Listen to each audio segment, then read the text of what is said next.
শহরের প্রাণ কেন্দ্রে অবস্থিত জনতা ব্যাংকের প্রধান শাখা।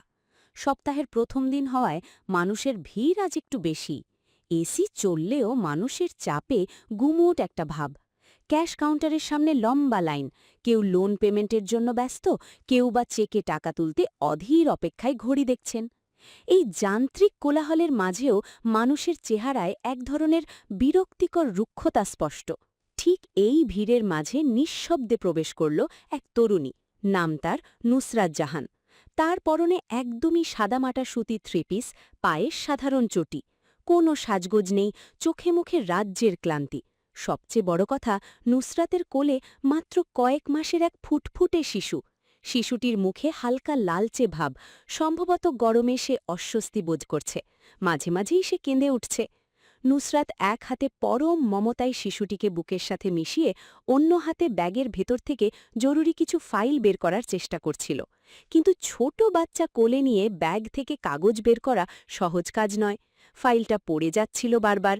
পাশে দাঁড়িয়ে থাকা এক মাঝবয়সী ভদ্রমহিলা, যার চোখে মুখে দয়ার ছাপ ছিল, তিনি এগিয়ে এলেন। আহারে মা, ছোট বাচ্চা নিয়ে খুব কষ্ট হচ্ছে তোমার, দাও তো ব্যাগটা, আমি একটু ধরি। নুসরাত কৃতজ্ঞতার সাথে হাসল। ভদ্রমহিলা বাচ্চার গাল টিপে দিয়ে বললেন, কি চমৎকার দেখতে হয়েছে বাচ্চাটা, একদম চাঁদের কণা। নাম কি রেখেছ? নুসরাত একটু লজ্জিত হয়ে বলল, এখনও নামটা রেজিস্ট্রি করা হয়নি খালাম্মা, আমরা ডাক নামে ডাকি আরিয়ান। ওর বাবা চায় এক সুন্দর অর্থবোধক নাম রাখতে, তাই দেরি হচ্ছে। ঠিক সেই মুহূর্তে ক্যাশ কাউন্টারে বসা তরুণী অফিসার শায়লা, যার মেজাজ সকাল থেকেই খিটখিটে হয়ে আছে, সে ফাইলে সই করতে করতে বিরক্তির সুরে বলল, এত ছোট বাচ্চা নিয়ে ব্যাংকে আসার কি দরকার? আজকালকার মেয়েদের কোনো কাণ্ডজ্ঞান নেই। এত ছোট বাচ্চা নিয়ে ব্যাংকের এই গাদাগাদিতে আসার কি দরকার? বাচ্চা মানে তো গলার কাঁটা। একবার পেটে এলে ব্যাস, নিজের স্বাধীনতা বলতে আর কিছু থাকে না। এই যে সারাদিন কান্না সামলানো, এসব ঝামেলার জন্য মানুষ যে কেন বাচ্চা নেয়? শায়লার গলার স্বর এতটাই তীক্ষ্ণ ছিল যে লাইনে দাঁড়িয়ে থাকা অনেকে তার দিকে তাকালো। নুসরাত কথাগুলো শুনে একটু থমকে দাঁড়াল। সে অত্যন্ত শান্ত চোখে শায়লার দিকে তাকিয়ে ধীরস্থিরে উত্তর দিল, দেখুন আপু, সন্তান কোনো ঝামেলা নয়। সন্তান হল আশীর্বাদ। আর মা হওয়া মানে স্বাধীনতা হারানো নয়, বরং একজন মানুষের সবচেয়ে বড় শক্তির উৎস হল তার সন্তান। আমি আমার সন্তানের যত্ন নিচ্ছি, পাশাপাশি নিজের কাজও করছি, এতে লজ্জিত হওয়ার কিছু নেই। শায়লা উপহাসের হাসি হেসে বলল, হ্যাঁ, আদর্শ কথা বলতে সবাই পারে, কিন্তু বাস্তবতা হল বাচ্চা পেটে আসার পর মেয়েদের ক্যারিয়ার বলতে আর কিছু থাকে না। আপনিও হয়তো এখন ঘর সামলাচ্ছেন আর বাচ্চার ডায়াপার পাল্টাচ্ছেন, জীবনের স্বপ্নগুলো তো সেখানেই শেষ। নুসরাত আর তর্কে জড়াল না, সে শুধু মুচকি হাসল। ক্যাশ কাউন্টারে নিজের দরকারি কাগজগুলো জমা দিয়ে সে পাশের একটি চেয়ারে বসার জন্য অপেক্ষা করতে লাগল। হঠাৎ করেই ব্যাংকের সামনে সাইরেন বাজে দুটি পুলিশের জিপ এসে থামল। ব্যাংকের নিরাপত্তা রক্ষীরা ততস্থ হয়ে দরজা খুলে দিল। ৪-৫ জন সশস্ত্র পুলিশ অফিসার দ্রুত পদে ভেতরে প্রবেশ করলেন। সবার মুখে গম্ভীর ভাব। ব্যাংকের ভেতরে থাকা গ্রাহকরা ভয় পেয়ে গেলেন, ডাকাতি বা বড় কোনো গোলমাল হল না তো? কিন্তু সবাইকে অবাক করে দিয়ে পুলিশের বড় কর্মকর্তা সরাসরি এগিয়ে গেলেন সেই সাধারণ পোশাক পরা নুসরাতের দিকে। তিনি স্যালুট দিয়ে দৃঢ় কণ্ঠে বললেন, ম্যাম, ডিসি অফিসের কনভয় বাইরে অপেক্ষা করছে, আপনার দেরি হয়ে যাচ্ছে। মুহূর্তের মধ্যে পুরো ব্যাংক স্তব্ধ হয়ে গেল। ক্যাশ অফিসার শায়লার হাতের কলমটা হাত থেকে টেবিলের উপর পড়ে গেল। সে অস্ফুট স্বরে বলল, ম্যাম, আপনি কে? নুসরাত উঠে দাঁড়িয়ে বাচ্চাটিকে ঠিক করে কোলে নিল। সে শান্ত কিন্তু গম্ভীর গলায় বলল, আমি নুসরাত জাহান, এই জেলার নতুন জেলা প্রশাসক, ডিসি। একটু আগে যাকে বলছিলেন যার কেরিয়ার শেষ, সেই মাই এই পুরো জেলার প্রশাসনিক দায়িত্ব সামলায়। মা হওয়া আমার দুর্বলতা নয়, এটাই আমার সবচেয়ে বড় জেদ। পুরো ব্যাংক জুড়ে পিনপতন নীরবতা নেমে এলো। শায়লা লজ্জায় মাথা নিচু করে টেবিলের দিকে তাকিয়ে রইল। সে কল্পনাও করতে পারেনি সামনে দাঁড়িয়ে থাকা এই ছন্ন ছাড়া চেহারার মেয়েটি এই শহরের সবচেয়ে শক্তিশালী ব্যক্তি। নুসরাত আর সময় নষ্ট না করে গাড়ির দিকে পা বাড়াল। গাড়িতে বসে যখন সে অফিসের দিকে যাচ্ছিল, জানালার বাইরে দ্রুত চলে যাওয়া শহরটার দিকে তাকিয়ে তার মনে পড়ল নিজের ফেলে আসা দিনগুলোর কথা। আজকের এই ডিসি নুসরাত হওয়ার পথটা মোটেও ফুলে বিছানো ছিল না। ৩ বছর আগে নুসরাত ছিলেন এক চৌকস এএসপি, যার পোস্টিং হয়েছিল এক প্রত্যন্ত মহকুমায়। সেখানে আইন শৃঙ্খলার অবস্থা ছিল অত্যন্ত করুণ। সেই এলাকার ত্রাস ছিল জব্বার মাতব্বর। জব্বার মাতব্বর ছিল ওই অঞ্চলের এক মূর্তিমান আতঙ্ক। এলাকার গরিব মানুষের ওপর তার অত্যাচার ছিল অকথ্য। জমি দখল থেকে শুরু করে গরিব ঘরের মেয়েদের ওপর কুনজর, সবকিছুতেই সে ছিল সিদ্ধহস্ত। তার হাতে ছিল অর্থ আর ক্ষমতার জোর। স্থানীয় থানা থেকে শুরু করে বড় বড় রুই কাতলারা তার পকেটে থাকত। সাধারণ মানুষ বিচার চাইতে আসত ঠিকই, কিন্তু জব্বারের নাম শুনলেই সবার রক্ত হিম হয়ে যেত। একদিন নুসরাতের ডেস্কে এক জরাজীর্ণ বৃদ্ধ প্রবেশ করলেন। তার গায়ের জামা ছেঁড়া, চোখে জল। তিনি নুসরাতের পায়ের কাছে বসে কাঁদতে লাগলেন। মা, আমাকে বাঁচান, আমার শেষ সম্বলটুকু ওই জব্বার মাতব্বর কেড়ে নিচ্ছে। আমার জোয়ান মেয়েটাকেও তুলে নিতে চায়। ওর ঋণের দায়ে আমি শেষ হয়ে গেছি মা। নুসরাত বৃদ্ধের হাত ধরে তুলে চেয়ারে বসালেন। তার চোখ দুটো আগুনের মতো জ্বলে উঠল। সে জানত সরাসরি আক্রমণ করলে জব্বার মাতব্বরকে ধরা সম্ভব নয়। তার কাছে প্রচুর অবৈধ অস্ত্র এবং নিজস্ব ক্যাডার বাহিনী আছে। তাকে ধরতে হলে ছক কাটতে হবে অন্যভাবে। নুসরাত তার বিশ্বস্ত কনস্টেবলের নিয়ে একটি ভয়ঙ্কর গোপন মিশনের পরিকল্পনা করল। কিন্তু সে জানত না যে এই মিশনের গভীরে লুকিয়ে আছে এক বিশাল মরণ ফাঁদ। জব্বার মাতব্বর শুধু একজন সাধারণ অপরাধী নয়, তার শেকড় অনেক গভীরে। মিশনে নামার ঠিক আগের রাতে নুসরাত একটি উড়ো ফোন পেল। ওপাশ থেকে এক কর্কশ কণ্ঠ বলল, এএসপি ম্যাডাম, আপনি আগুনের সাথে খেলছেন। কাল সকালে ওই গ্রামে যদি পা রাখেন তাহলে জ্যান্ত ফিরে আসবেন না। আপনার জীবনের মায়া থাকলে এই ফাইল চেপে যান। নুসরাত ফোনের ওপাশে থাকা লোকটিকে কোনো জবাব না দিয়ে ফোনটা কেটে দিল। তার মনে তখন একটাই চিন্তা, হয় এই অন্যায়ের অবসান হবে, না হয় সে নিজের প্রাণ দেবে। কিন্তু সে কি জানত পরদিন গ্রামে তার জন্য কি বিভীষিকা অপেক্ষা করছে? সেই রহস্যময় হুমকি-ধামকি নুসরতকে দমাতে পারেনি, বরং তার ভেতরের জেদকে আরও বাড়িয়ে দিয়েছিল। পরদিন ভোরে নুসরত তার ইউনিফর্ম তুলে রেখে সাধারণ এক গ্রাম্য কিশোরীর বেশ ধরল। পরনে সস্তা সুতি শাড়ি, মাথায় ঘোমটা আর হাতে একটা পুরনো পুঁটলি। তার সাথে থাকা বিশ্বস্ত কনস্টেবল আজমাইন সেজেছেন তার বৃদ্ধ বাবা। তাদের লক্ষ্য ছিল জব্বার মাতব্বরের খামার বাড়িতে অনুপ্রবেশ করা, যেখানে সে তার অন্ধকার সাম্রাজ্য পরিচালনা করত। গ্রামের নাম রতনপুর। আপাতদৃষ্টিতে শান্ত মনে হলেও এই গ্রামের বাতাসের পরতে পরতে যেন আতঙ্ক মিশে আছে। জব্বার মাতব্বরের প্রকাণ্ড সীমানা প্রাচীর ঘেরা বাড়ির সামনে নুসরত আর আজমাইন গিয়ে দাঁড়াল। তাদের পরিকল্পনা ছিল তারা জমিহারা এক অসহায় পরিবার হিসেবে সেখানে আশ্রয় চাইবে এবং ঋণের ফাঁদে পড়ার অভিনয় করবে। বাড়ির সদর দরজায় দাঁড়িয়ে থাকা যমদূতের মতো দুজন প্রহরী তাদের আটকে দিল। কি চাই এখানে? ভিক্ষে চাইলে অন্য বাড়ি যাও। আজমাইন কাঁপা কাঁপা গলায় বলল, না বাবা, ভিক্ষে না, আমরা শহর থেকে এসেছি। আমাদের সব শেষ হয়ে গেছে। শুনেছি মাতব্বর সাহেব খুব দয়ালু, তিনি নাকি গরিবদের সাহায্য করেন। পাহারাদাররা তাচ্ছিল্যের হাসি হাসল।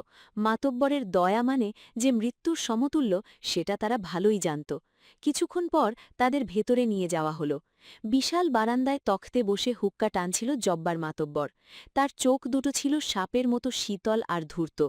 নুসরতের দিকে তার নজর পড়তেই সে একটু নড়ে চড়ে বসল।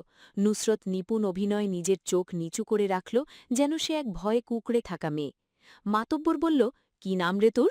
নুসরত ধীরস্বরে উত্তর দিল, জি, ময়না। জব্বার মাতব্বর হেসে উঠল, চমৎকার নাম। তোদের থাকার জায়গা হবে খামার বাড়ির পেছনের ঘরটায়। কিন্তু মনে রাখিস ময়না, এখানে থাকতে হলে আমার নিয়ম মেনে চলতে হবে। দিনভর কাজ করবি, আর আমি যখন ডাকব তখন হাজিরা দিবি। নুসরত মনে মনে বলল, আমি এই ডাকেরই অপেক্ষায় আছি মাতব্বর সাহেব। পরের ৩ দিন নুসরত আর আজমাইন খামার বাড়ির প্রতিটি কোণ পর্যবেক্ষণ করল। নুসরত লক্ষ্য করল বাড়ির পেছনের একটি বড় গুদামঘর আছে, যেখানে সারা রাত সশস্ত্র পাহারা থাকে। সাধারণ কোনো খামারে এমন কড়া পাহারার প্রয়োজন নেই। নুসরতের সন্দেহ হল সেখানেই লুকিয়ে আছে মাতব্বরের চোরাচালানের আসল গোপন নথি কিংবা নিষিদ্ধ অস্ত্রের ভাণ্ডার। নুসরত তার কাপড়ের নিচে লুকিয়ে রাখা অতি ক্ষুদ্র একটি ট্রান্সমিটারের মাধ্যমে পুলিশ হেডকোয়ার্টারে সংকেত পাঠানোর চেষ্টা করছিল, কিন্তু সমস্যা দেখা দিল এক রাতে। সেদিন মাঝরাতে নুসরত চুপি চুপি গুলামঘরের দিকে এগিয়ে যাচ্ছিল। চারপাশ নিস্তব্ধ, শুধু ঝিঝি পোকার ডাক শোনা যাচ্ছে। হঠাৎ সে অনুভব করল তার ঘাড়ে কেউ একটা ভারী হাত রাখল। নুসরত চমকে ফিরে তাকাতেই দেখল মাতব্বরের প্রধান ক্যাডার কালা মানিক দাঁড়িয়ে আছে। এত রাতে কই যাস ময়না? এইদিকে তো তোর আসার কথা না। পিপাসা লেগেছিল ভাই, পানি খুঁজতে এসে দিক হারিয়ে ফেলেছি।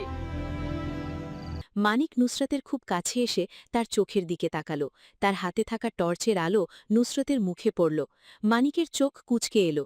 সে বোধহয় নুসরাতের চোখে সেই সাধারণ ভয়টা দেখতে পাচ্ছিল না, যেটা অন্য মেয়েদের চোখে থাকে। তোর চোখ তো গ্রামের মেয়েদের মতো না, তুই কে রে? মানিক তার কোমর থেকে একটা ধারালো ছুরি বের করল। ঠিক তখনই আড়ালে থাকা কনস্টেবল আজমাইন এগিয়ে এলেন পরিস্থিতি সামলাতে। কিন্তু মানিক ততক্ষণে বুঝে গেছে কিছু একটা গড়বড় আছে। সে চিৎকার দিতে যাবেই এমন সময় নুসরত তার মার্শাল আর্ট ট্রেনিংয়ের কেরামতি দেখালো। এক নিমিষেই মানিকের হাতের ছুরি কেড়ে নিয়ে তাকে ধরাশায়ী করল নুসরত। কিন্তু মানিকের চিৎকার ততক্ষণে মাতব্বরের বাকি অনুচরদের জাগিয়ে তুলেছে। পুরো বাড়িতে অ্যালার্ম বেজে উঠল। নুসরত বুঝতে পারল ছদ্মবেশ আর কাজে আসবে না। সে তার কোমরে লুকিয়ে রাখা রিভলভার বের করে নিল। আজমাইনকে বলল, আজমাইন ভাই, এখনই ব্যাকআপে সিগন্যাল দিন। আজই গুদাম ঘরের সত্য বের করতে হবে। মুহূর্তের মধ্যে শুরু হলো গোলাগুলি।